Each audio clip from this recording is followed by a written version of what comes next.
Salutations. Today's episode is titled Dave Smith Particles Activate because it only takes a whisper of a libertarian podcaster's name to trigger a meltdown in the simulation.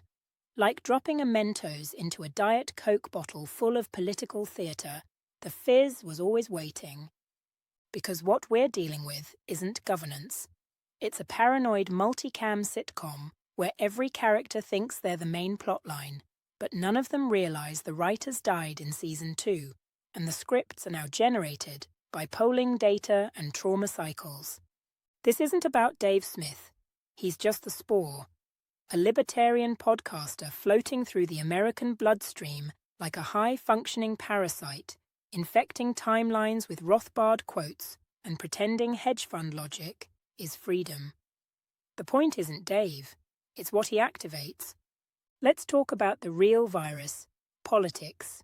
Exhibit A. The left. Compassion as theatre. The resistance cosplayed revolution and then voted in landlords. They wore safety pins, made protest signs on Etsy, and posted black squares to Instagram like that would hex racism into submission. They screamed, "Defund the police," and then quietly expanded surveillance budgets and militarized immigration raids. ICE stormed fashion districts with Marine backup, while Democrats tweeted teary emojis and moved on to the next branded crisis. Nancy Pelosi dropped to one knee in kente cloth like she was auditioning for Hamilton. Kamala Harris locked up parents for truancy while chuckling on late-night shows about smoking weed. Joe Biden mumbles about preserving democracy while blinking through teleprompter haze like a sleep-paralyzed Roomba. Meanwhile, the party is too busy debating whether bombing Gaza counts as a war crime if it's done with empathy. The blue team doesn't want to stop the boot. They want it polished, inclusive, and rebranded with a pride sticker and a LinkedIn bio. Exhibit B. The right. Power fetishism with a Bible. These guys love freedom the way a cop loves a body cam with an off switch. They scream about tyranny, but can't finish a sentence without asking Jesus for permission. Every new law is an attempt to cosplay the Crusades, minus irony, plus influencer merch. They're terrified of drag queens, but orgasmic about Elon Musk, a man whose idea of rebellion is buying Twitter and turning it into a burned-out strip mall for memes and crypto scams. They want prayer in schools, birth mandates, and open-carry grocery stores. Theocratic accelerationism dressed up as founding father cosplay.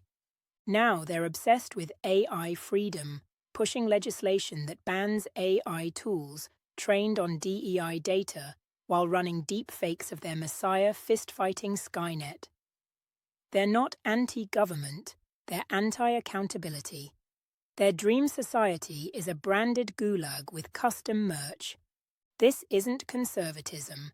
It's a theme park called Freedom Land, where admission costs your reproductive rights and every ride ends in a sermon, a sponsor code, or both. Exhibit C. The Fringe. False prophets with Patreon accounts. Libertarians want to replace roads with blockchain toll tokens and call it freedom. Voting is violence. Investing in fascists is economics.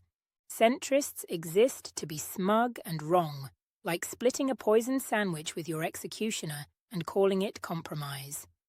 The new right is old fascism with a substack. The dirtbag left couldn't organize a protest unless you gave them Molly and a mic. Anarchists are still debating whether veganism is imperialist while everything burns. Tankies are writing fan fiction about Stalin's abs. Neoliberals think one-day shipping is democracy. None of these people want justice. Exhibit D. The tech priesthood. Governance without accountability. These are the venture freaks who think empathy is inefficient and ethics are laggy UI. They don't want laws, they want loyalty scores. No government, just governance, predictive models, biometric nudges, and AI audits of your personality. Think crypto lords pitching decentralized ID trackers on podcasts. Think OpenAI's handlers warning about AI risks while quietly hoovering up eyeballs and iris scans for profit. Think billionaires funding mass surveillance and calling it techno-optimism. They pray to the algorithm and wear Aura rings to meetings where they propose tracking your biometric mood to optimize society. If it's efficient, it must be moral. If it's scalable, it must be good. If it's unpopular, you're the latency. Exhibit E, the puppeteer, Netanyahu and the American stage prop. This is the part where the US pretends to lead, but really just holds the coat for Netanyahu. While diplomats whisper about ceasefires, Israel lights up nuclear sites and executes covert strikes like it's a highlight reel. Iran retaliates with missiles, the US plays defense until it doesn't. Then come the bunker busters, the airstrikes, the grinning press releases. The American war machine pretends this is strategic. It's not. It's outsourced aggression. A foreign policy running on trauma bonds and donor pressure. Netanyahu pushes, the US jumps. This isn't alliance, it's ventriloquism. The mouth moves in DC, but the voice is coming from Tel Aviv. This isn't deterrence, it's performance. US foreign policy is now a co-produced spectacle funded by AIPAC, branded by Raytheon, and directed by a man who thinks flattening Gaza is a flex. The machine unmasked. Whether it's ICE raids choreographed with predictive AI or education departments pushing school prayer NFTs under patriotism, it all smells the same. Techno-bureaucratic death cult with bipartisan branding. Palantir builds the surveillance grid, and everyone, from red states to blue states, lines up to license it. Facial recognition gets beta tested by liberal mayors and Christian sheriffs alike.